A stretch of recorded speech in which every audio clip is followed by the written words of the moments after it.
Marvin soon enters, moving into the kitchen, getting a glass of milk, and sitting at his desk. He begins typing. Soon he is interrupted by opera music coming from next door. The music is sidetracking him, and he struggles to keep typing, and he abruptly stops. He briefly paces the floor, and with his patience running dry, he pounds on the wall. The opera music promptly stops.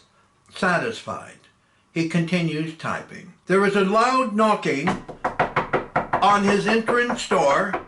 He freezes. Who is it? Your neighbor. What do you want? I would like to have a word with you, pounding on my wall. I'm a little busy at the moment.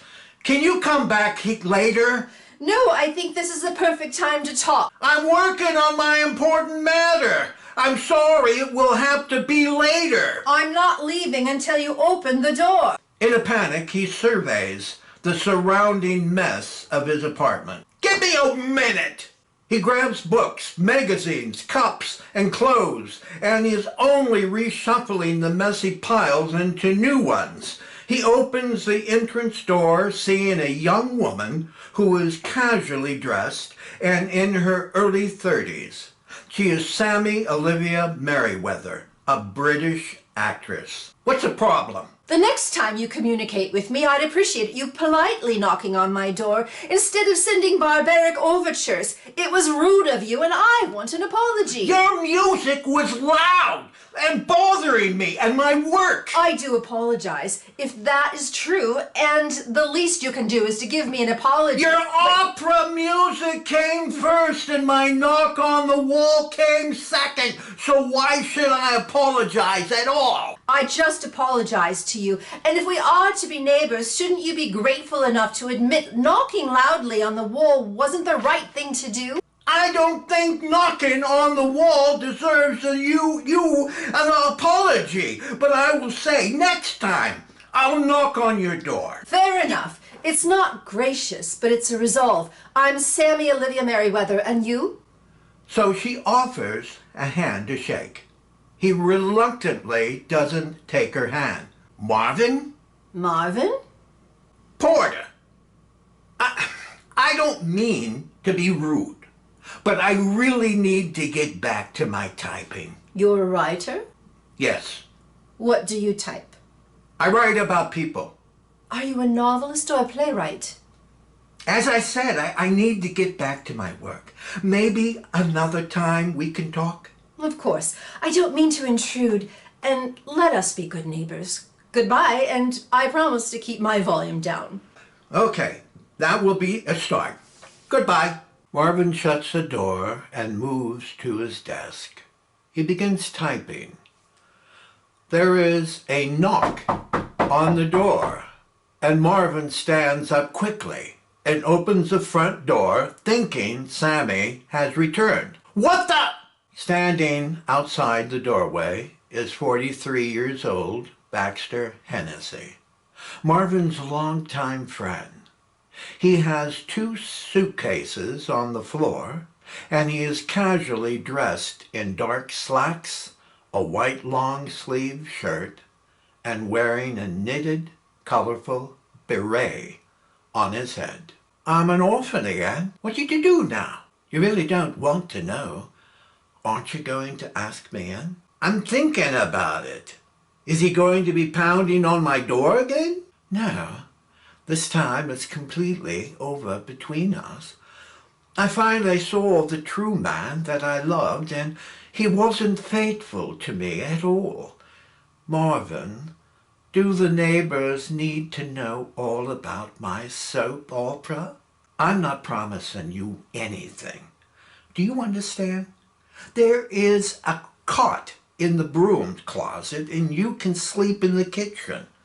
Will that do? Yes, completely. It didn't work out before, but I'll let you stay here long enough to find another place to live, okay? You're so kind. Stop flattering me. It doesn't work anymore. Grab your bags and put them into my bedroom so we won't trip over them in the kitchen. Baxter picks up his 2 suitcases and enters. If I'm looking correctly, the banana peel is exactly at the same place near the flower pot by the window. How many weeks ago was that? Don't bother me. Well, into your bedroom I go. And what marvelous surprises await me there. Don't touch anything. I like everything just where they are. Baxter enters the bedroom, and Marvin sits at the desk and begins typing. Baxter speaks from within the bedroom. Marvin, your closet is filled to the brim, and your bed is so low that I have nowhere to put my suitcases. Put them under the window. I count there is a pile of clothes 1 foot high. Just push them out of the way then. I'm afraid to touch them without wearing rubber gloves. I can already see it's not going to work. Don't fuss, Marvin. I'm using your baseball bat to beat them under your bed. Baxter, are you capable of being quiet while I do my work? I can be as quiet as a morgue, if you like. You haven't changed 1 bit. Marvin returns typing, and there are noises heard in the bedroom of items being pushed around. Baxter soon steps out of the bedroom, and he stands near Marvin typing.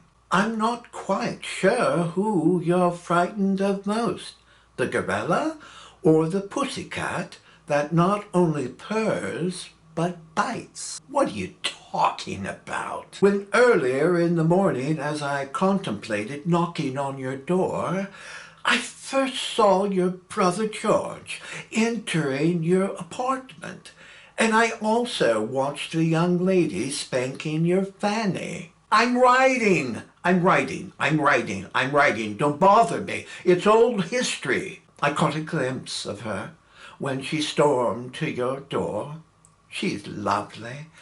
If I must say, oh, Olivia, oh, I absolutely adore that name. Oh, did I ever tell you of the time I met Olivia de Havilland? Her name's Sammy. Yes, short for Samantha. I remember a tomboy by that name in high school. She changed it to Sammy, cut her hair, wore holy blue jeans, and wore hot red sneakers. She had the face of an angel, but she was always Samantha to me. Can this wait? Marvin continues typing. Of course not. I haven't shared my story yet. I was invited to a party in Upper Manhattan, one of those posh affairs where everyone's standing around the piano singing songs, smoking cigarettes, sipping tall glasses martinis, and joyously laughing. Oh, women are so delightful when they're laughing. But, of course, you wouldn't understand that, would you? And there she was, sitting alone on a veranda, looking seemingly content, and I was absolutely bewildered that no one was with her. A large lump lodged into my throat at the notion of speaking with her. Marvin stops typing. Is this another fabricated fairy tale? Heavens, no. It's the truth.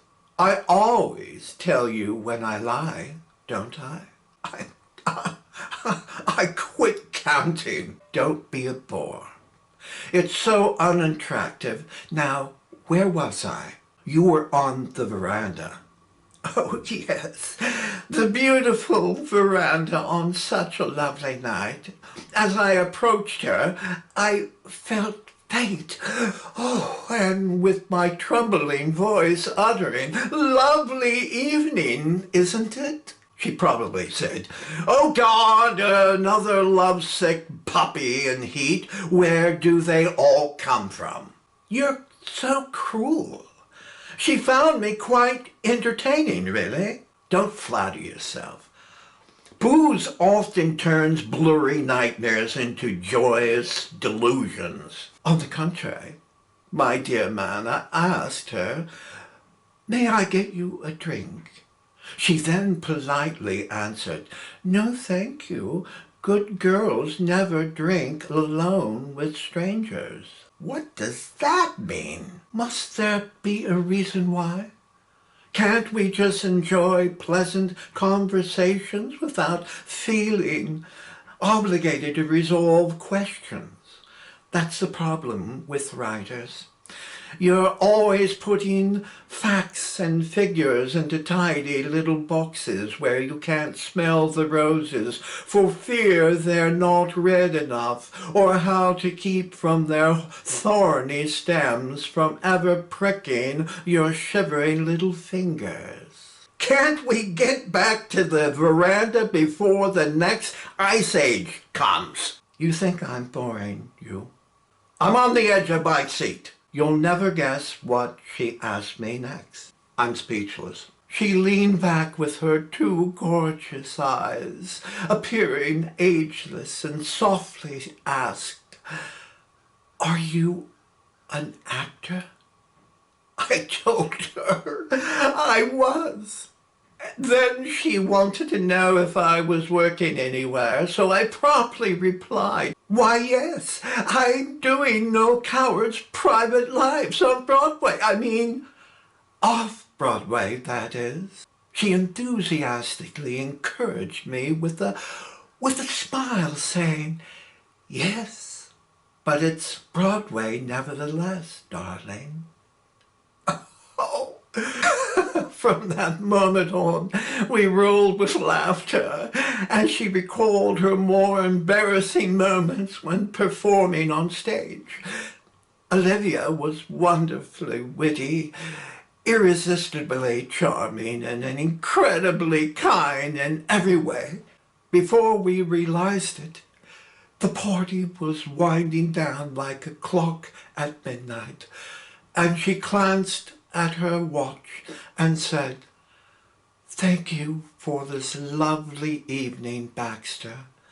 I usually find these social events as annoying nuisances, but thanks to you, you've rekindled my joy for these silly indulgences." Oh. Baxter waited for his response. "Are you done?" "Done?" "Yes. Like finished, over, and kaput." "You didn't appreciate a single word, did you?" "Does my opinion matter?" "If you have a brain, that is." "If you're done, I'm going back to work." "What work?" "My column, if you've forgotten what I write." "You can't call it a column. It's more like digging a grave." "It pays my rent. What's wrong with that?" "You once were a serious-minded writer. Have you forgotten?" "Not another fucking word. It's my past.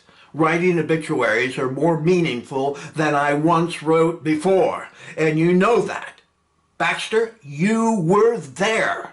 "No, writing the Yellow Pages is more inspirational than what you're writing now. You should be writing about life instead of death, my friend." Baxter turns and sits down at the piano, tickling its keys, and Marvin begins typing.